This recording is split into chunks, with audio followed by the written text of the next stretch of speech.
community is good for us because being part of a community makes life more efficient, right? When we're part of a community, we can each take different roles within that community, which means we can use our efforts and our talents more efficiently because we're part of a team that's working together. We can share resources with each other. We can have each other's back and support each other and protect each other, etc. So at a very technical level, community is a good thing. And that's the reason, or that's a big part of the reason why community is good for us at a personal level. And as humans, as people, we crave community because community is good for us technically. There are systems built into our biology to encourage us to connect and to become part of a community and to behave as part of a community. And we crave companionship and community. And acting as part of a community gives us a sense of reward by altering the levels of different hormones and neurotransmitters, etc. So because community is good for us, our biology is designed and to reward us for engaging in communal life and being part of a community, to encourage us to do it because it's technically good for us and it's technically efficient and effective. The same way that hunger and thirst, there are systems that reward us for eating and drinking or incentivize us to eat and drink by punishing rather than rewarding, by punishing us for not eating and drinking with pain, with the discomfort and hunger and thirst, to encourage us to get the nutrients and to get the water. And the feeling, the personal fulfillment and reward that we get from being part of a community is built in to encourage us to be part of a community because it's good for us. And the same thing is true with working hard, right? There's not much in life that's more fulfilling than putting in effort and working really hard on something. And it to a degree, it's not even necessarily that important, to differentiate between what it is, as long as it's something that's positive. If we're working hard on something positive, working hard towards a goal, and achieving and making a difference, these things are going to give us a profound sense of fulfillment and of, feeling rewarded deep down inside and feeling satisfied. And it's the same thing again, the feeling and sensation of rewardedness and fulfillment and satisfaction that we get ultimately at a technical level is managed by these neurotransmitters, by these hormones, by dopamine, by serotonin, by endorphins. And the reason that we're wired that way is because we are here to work hard. We are here to achieve. We are here to make a difference. And so there are systems built into our biology to encourage us to do those things, to work hard, to make a difference, to achieve, to grow. And this is, why to a very surprising degree, actually, and the truth is to a clinical extent, there are things that can really, help manage and treat even some instances of clinical depression. And of course, number one is I'm not a doctor. Number two is, even if I were, I would never be giving, specific individual advice over a podcast, over, a public conversation like this. But the fact is, and it's in the data, that there are people who can actually reduce their dose or even get off some medications in some instances of clinical depression through exercise, through becoming more physically active, engaging in meditation, doing things that make them laugh.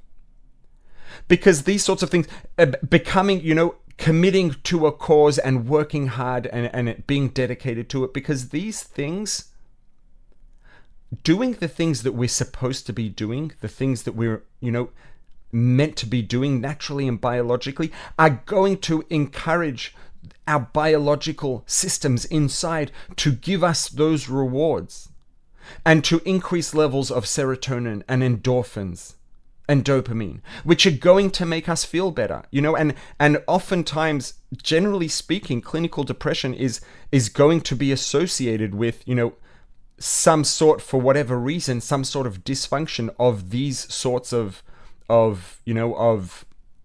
substances within the body, these systems that are there to encourage us and make us feel good. And when they're not operating optimally, we can, feel bad, feel down, feel depressed, have low energy, have low motivation, etc.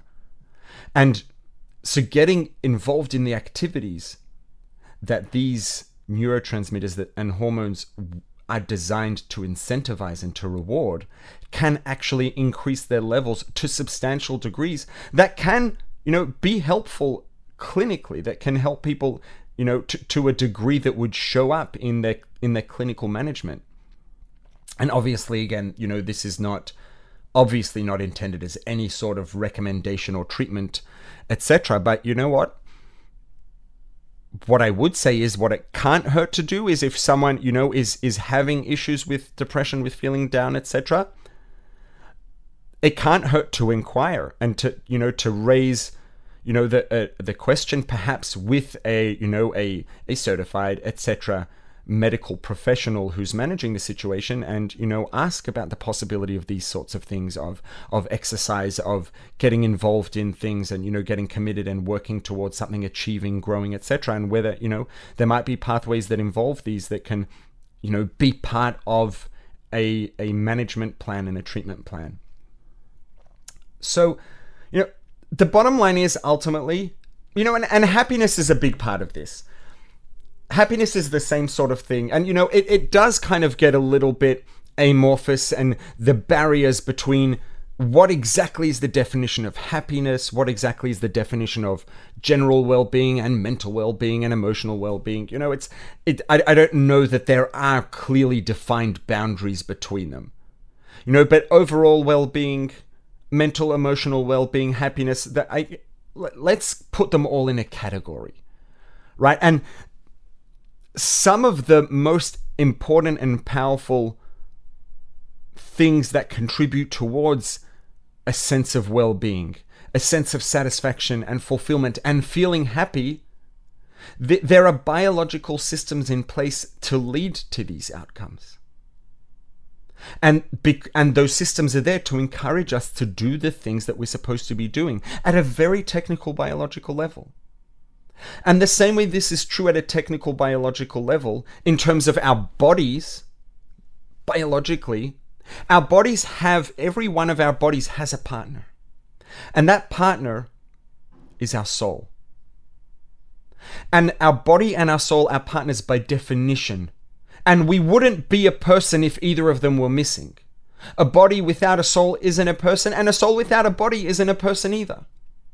We are who we are because we have a body and a soul that are working together as partners that have become one entity comprised of both body and soul together.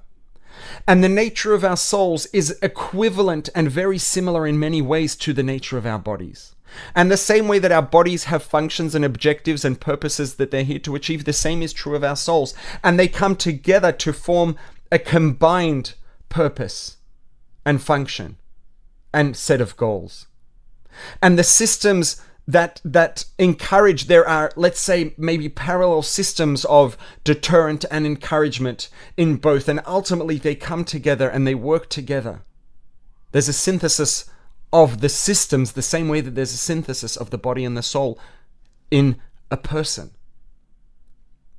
And the more we're involved in and dedicated to and focusing on the things that we're supposed to, the reason that we're here, both biologically for our bodies and for our souls, and ultimately they do come together, the more that we focus on those things and more that we're making progress on those things, the more we're involved in those things, the more our bodies and our souls are going to kick in and activate those reward systems to encourage us to do more of those things, because that's what those reward systems are there for, technically.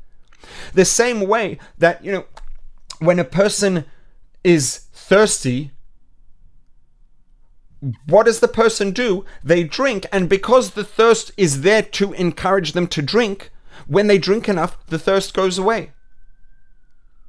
The hunger is there to encourage us to eat, so when we eat, the hunger goes away. That's true of deterrence. With rewards and incentives, it's the opposite. Dopamine, serotonin, endorphins, etc. All these reward systems are there to encourage us to do the things we're supposed to do and the things that are good for us by making us feel a sense of reward when we do them, right? You do brutally hard exercise, generally after you do really, really hard workout. What happens? You feel amazing, you feel energized, you feel motivated, you feel, high. Why? Because when we work hard, when we do that exercise, the endorphins start, really the level of endorphins in our systems go up. And we have all of these positive sensations, and that encourages us to do it again because we got a reward. The same way that rewards can be used, to encourage children to behave a certain way, with treats and prizes, etc. And, just the fine print there is obviously that, just giving kids tons of prizes and rewards and training children to do things for bribes is very unhealthy. But at the same time, intentionally, and strategic use of rewards and prizes, etc., and treats can be very, very helpful in encouraging children to behave in a certain way and training them to behave in ways that are best for them in the long term. And the same way that we can use treats and, prizes, etc., and rewards to encourage behavior in children, or in students, etc., or in employees in a mature adult environment, our bodies are using rewards and treats to encourage us to do the things that we should be doing that are good for us. And that's true of our bodies, and it's true of our souls. Endorphins, serotonin, etc., dopamine, these are there to reward us for doing the things we should be doing, to encourage us to do more of them. So when we get involved in the things that we're supposed to be doing, that is going to activate the innate reward systems that are there to encourage us to do more of these things. And the more we do them, the more our bodies, the more our souls will reward us for doing them. So let's focus on the soul a little bit, technically just for a minute. What is it that our souls want us to be doing? Our souls want us to be ultimately becoming better people, becoming more in touch with our purpose, becoming more in touch with divinity, making the world a better place, uplifting the world, introducing divinity into the world. And the technical systems built into the nature of our souls are going to reward us for doing those things. And, all of this is actually, incidentally, very relevant to the counting of the Omer. Right now, we're counting the Omer Sfiras, so Omer, we're counting the 7 weeks that go from the second day of Pesach, of Passover, till Shavuos. And we actually read about it just in this last week's Torah portion as something very interesting. The Torah says two things. It says, and you shall count for yourself 7 weeks, i.e. 49 days. And then on the 50th day, we have Shavuos.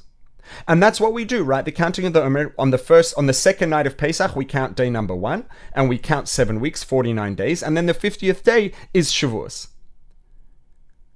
But the Torah also says, and you shall count 50 days. So on one hand, it's telling us to count 49 days. It's also telling us to count 50 days. And we get, technically, if you count 50, you also counted 49, but that's not what it means when it says count 49. And we actually do count 49 days. And the message here is something that's, it's subtle and it's nuanced, but it's so important. And the message here is that, we count 49 days. What happened on Shavuos on the 50th day? The Torah was given. Hashem gave us the Torah. Hashem gave us access to divinity in the Torah. That's not something we could ever create. That's not something we could ever do on our own. That's not something we could ever achieve on our own. What we can do is prepare. We can do what we are supposed to do for 49 days. And when for 49 days we count those 7 weeks and we do what we're supposed to, then on the 50th day, there is something that will happen that we are not able to do ourselves. It's a technical impossibility for us to take the Torah if Hashem hadn't given to us, if God hadn't given to us. We cannot take divinity unless it's given to us to give us that opportunity. What we can do is do our bit And when we count those 49 days, the 50th day happens. There's something that happens as a result. There's a phenomenon that will emerge as an outcome of us counting our 49 days. If you haven't yet, click on the subscribe button, then click on the notification bell to see future videos. And please, again, share the link wherever you share things on social media, Facebook, wherever it is, WhatsApp groups, WhatsApp status, to help this message reach more people. This has been the Bites of Judaism podcast. This podcast has been made possible by Mr. and Mrs. David and Malki Smetana. If you found it valuable, please leave a 5-star rating and a review. It really does help it reach more people. And tell your friends about it. If you haven't yet, you can subscribe on all the major podcast platforms at rabbiglick.link/podcast.